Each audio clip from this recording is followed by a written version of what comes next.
गांव की शाम होने वाली थी। आसमान में काले घने बादल ऐसे छा गए थे जैसे दिन में ही रात हो गई हो। ठंडी हवाएं चल रही थी और बिजली कड़क रही थी। ब्रजेश अपनी पुरानी लकड़ी की रेडी को धकेलता हुआ चौराहे की तरफ जा रहा था। ब्रजेश बहुत गरीब था। उसके पास बस यही एक ठेला था जिससे वह छोले समोसे बेचकर अपना गुजारा करता था। उसके घर की छत कच्ची थी जो हर बारिश में टपकने लगती थी। हे भगवान, आज बस बारिश ना हो। अगर आज समोसे नहीं बिके तो कल तक सब खराब हो जाएगा। घर में राशन भी खत्म हो चुका है। सुमित्रा भी इस उम्मीद में होगी कि आज कुछ पैसे लेकर आऊंगा तो घर का चूल्हा जलेगा। जैसे ही ब्रजेश ने चौराहे पर अपना ठेला लगाया, वैसे ही मोटी मोटी बूंदें गिरने लगी। देखते ही देखते बहुत तेज बारिश शुरू हो गई। लोग अपनी अपनी दुकानों के शटर गिराकर घर जाने लगे। तभी ब्रजेश ने जल्दी से एक फटी हुई पन्नी निकाली और अपने छोले समोसे को बचाने के लिए उसे ढक दिया। वो खुद तो भीग रहा था, पर उसे चिंता अपने समोसे की थी। तभी गांव का एक आदमी कालू, जो ब्रजेश के ठेले के पास से जा रहा था, उसने ब्रजेश से कहा, अरे ब्रजेश, ये क्या कर रहे हो? ऐसी आफत वाली बारिश में कौन बाहर आएगा तुम्हारे छोले समोसे खाने? घर जा भाई, वरना बीमार हो जाएगा। कालू भाई, गरीब को बीमारी से ज्यादा भूख का डर लगता है। आज दिन भर से 1 रुपए की भी बोहनी नहीं हुई है। अगर खाली हाथ घर गया तो सुमित्रा को क्या मुंह दिखाऊंगा।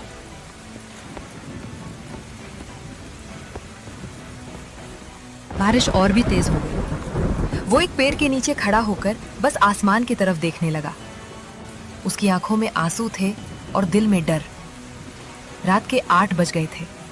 बारिश थोड़ी धीमी हुई थी, लेकिन हर तरफ सन्नाटा था। ब्रजेश ने सोच लिया था कि आज का दिन उसके लिए खराब गया। अब घर लौट जाना चाहिए।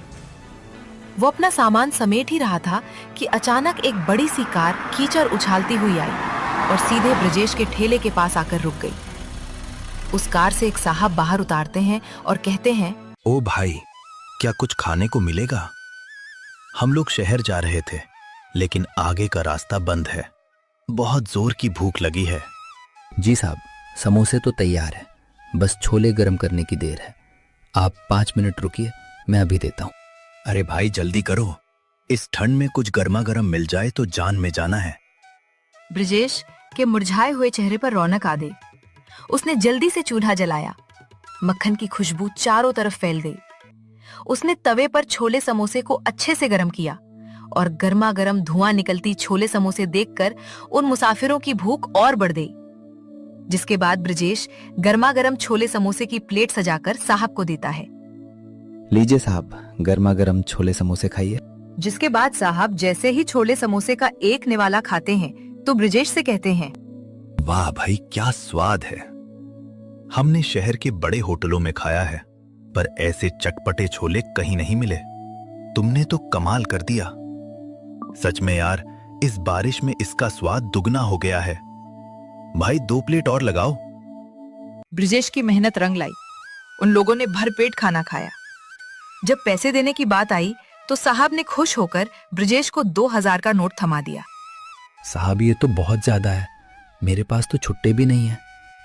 रख लो भाई, इस मुसीबत में तुमने हमें खाना खिलाया, ये उसके लिए छोटा सा इनाम है। खुश रहो। गाड़ी वहां से चली गई। तभी ब्रजेश ने उस नोट को अपने सिर से लगाया और भगवान का शुक्रिया किया।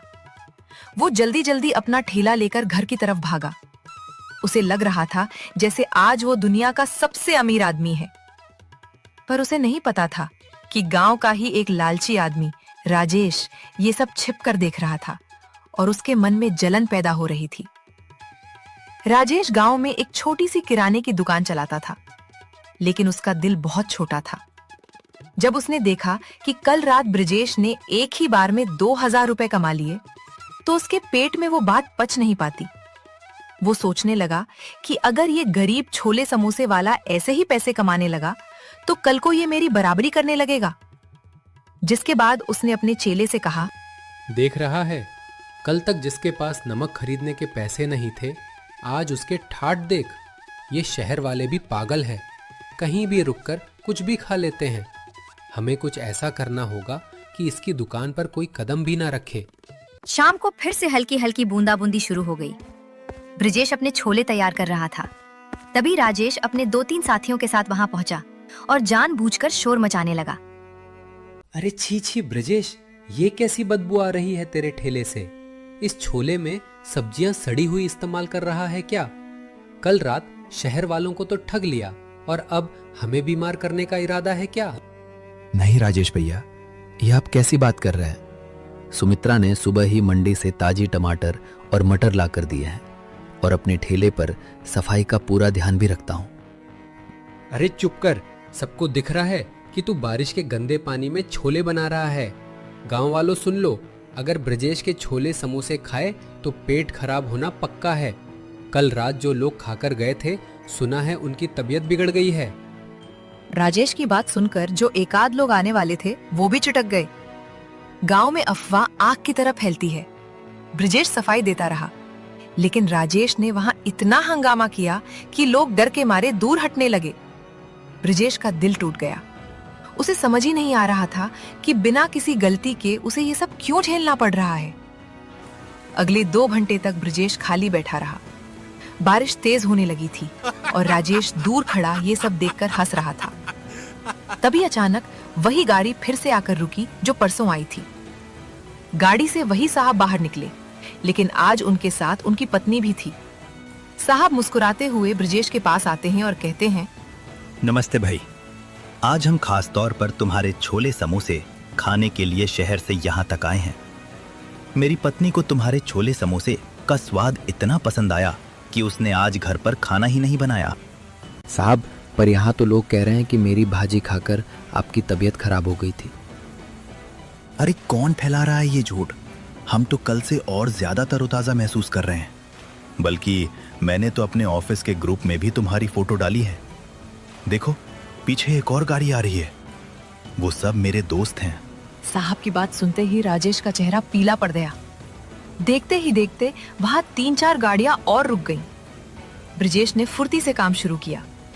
ताजे मक्खन और मसालों की ऐसी महक उठी कि गांव के जो लोग राजेश की बातों में आ गए थे वो भी अपनी भूख नहीं रोक पाए। तभी गांव का एक बुजुर्ग ब्रजेश के ठेले पर आकर बोलता है, ब्रजेश बेटा, हमें माफ करना, हम इस राजेश की बातों में आ गए थे। हमें भी एक प्लेट छोले समोसे खिलाओ, इसकी खुशबू ने तो भूख जगा दी है। उस रात ब्रजेश की सारे छोले समोसे बिक गए। राजेश शर्म के मारे वहां से खिसक गया। ब्रजेश ने आज सिर्फ पैसे ही नहीं कमाए थे, बल्कि राजेश की साजिश को भी नाकाम कर दिया था। ब्रजेश की दुकान अब गांव और शहर दोनों जगह मशहूर होने लगी थी। हर शाम उसके ठेले पर भीड़ जुटने लगी थी। सुमित्रा भी अब घर पर ब्रजेश की मदद करती और दोनों मिलकर और भी स्वादिष्ट मसाले तैयार करने लगे।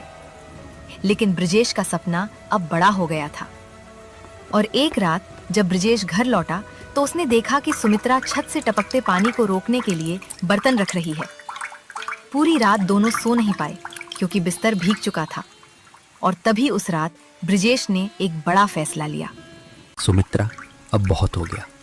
कब तक हम इस टपकती छत के नीचे रात गुजारेंगे?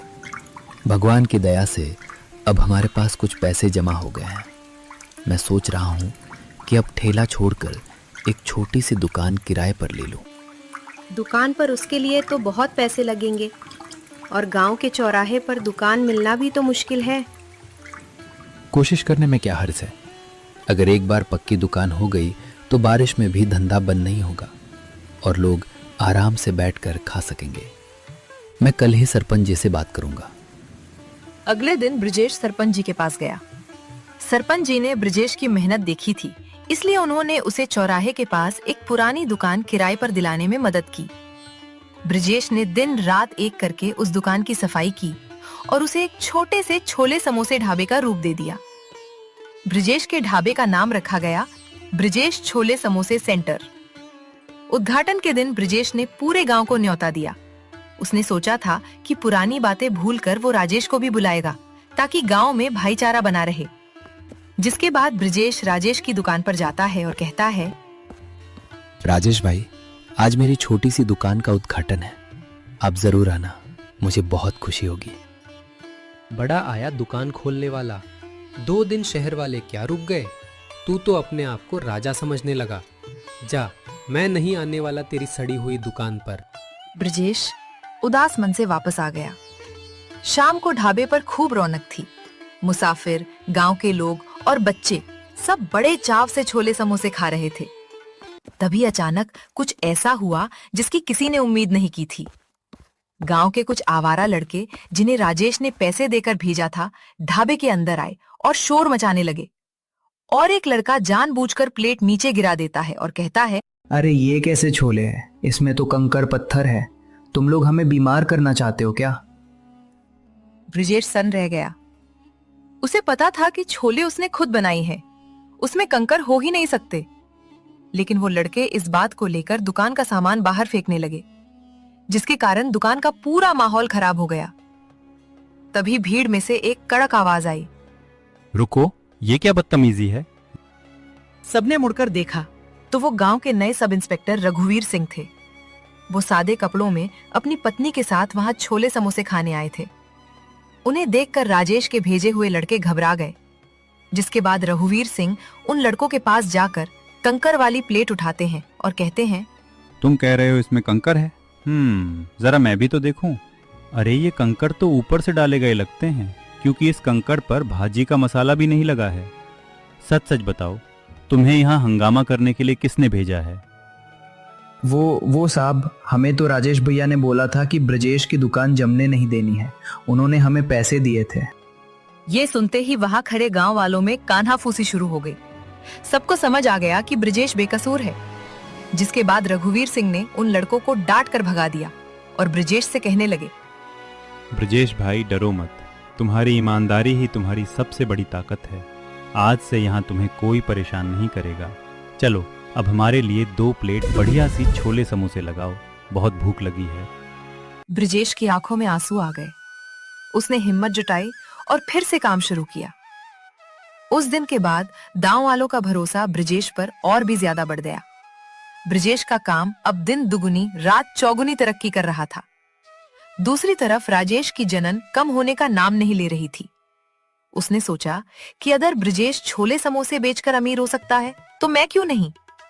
उसने भी अपनी दुकान के बाहर छोले समोसे का बड़ा सा बोर्ड लगा दिया और तभी राजेश ने अपने चेले से कहा, देख ब्रजेश, ताजी सब्जियां और महंगा मक्खन डालता है, इसलिए उसे बचत कम होती है। हम क्या करेंगे? हम मंडी से सस्ती और थोड़ी बासी सब्जियां लाएंगे और मक्खन की जगह सस्ता डालडा घी इस्तेमाल करेंगे और स्वाद के लिए तेज मिर्च डाल देंगे। किसी को पता नहीं चलेगा। राजेश ने दुकान तो शुरू कर दी, लेकिन उसका इरादा सिर्फ पैसा कमाना था, सेवा करना नहीं। शुरुआत में कुछ लोग कम दाम के लालच में राजेश के पास गए, लेकिन 2 ही दिन में असर दिखने लगा और एक दिन गांव का एक आदमी पेट पकड़कर राजेश की दुकान पर आया और कहने लगा, अरे राजेश, ये क्या खिला दिया तुमने? कल रात तुम्हारे छोले समोसे खाए थे, तब से पूरे घर का पेट खराब हो गया है। डॉक्टर के यहाँ चक्कर लगाने पड़ रहे हैं। धीरे धीरे राजेश की पोल खुलने लगी। जो लोग सस्ते के चक्कर में राजेश के यहाँ छोले समोसे खाने गए थे, उनकी तबीयत खराब हो गई थी। गांव के पंचायत में राजेश की शिकायत पहुंच गई। सरपंच जी ने राजेश पर भारी जुर्माना लगाया और उसकी दुकान कुछ दिनों के लिए बंद करवा दी। राजेश को लालच की बहुत बड़ी सजा मिली थी। राजेश की दुकान बंद हो गई और पूरे गांव में उसकी बदनामी हो गई। दूसरी तरफ ब्रजेश ने अपनी मेहनत से न केवल गांव वालों का दिल जीता, बल्कि अब दूर दूर से लोग उसके छोले समोसे का स्वाद चखने आने लगे थे।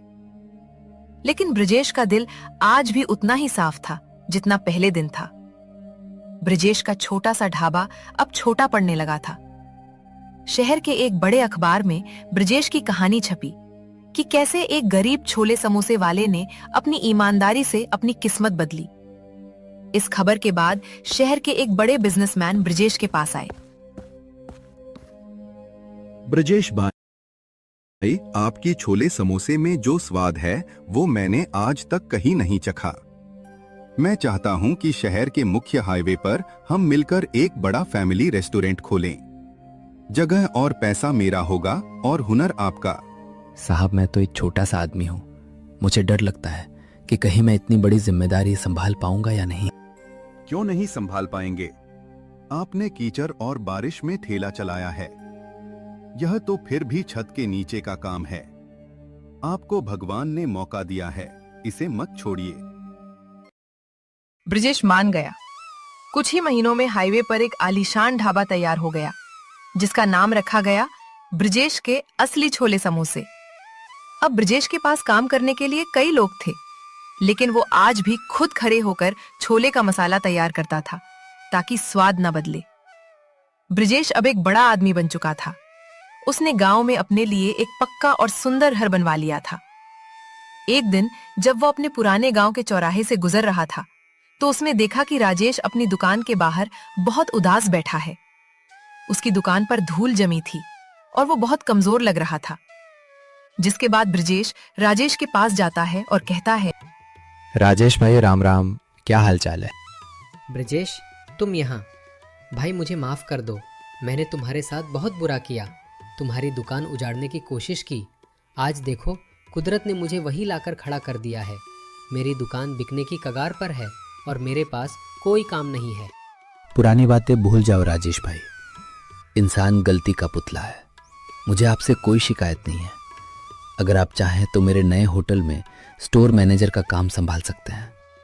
मुझे किसी भरोसेमंद आदमी की जरूरत है। तुम सच में महान हो ब्रजेश। मैंने तुम्हें गिराना चाहा और तुम मुझे सहारा दे रहे हो। मैं वादा करता हूँ अब कभी लालच नहीं करूँगा और पूरी ईमानदारी से काम करूँगा। ब्रजेश ने राजेश को गले लगा लिया।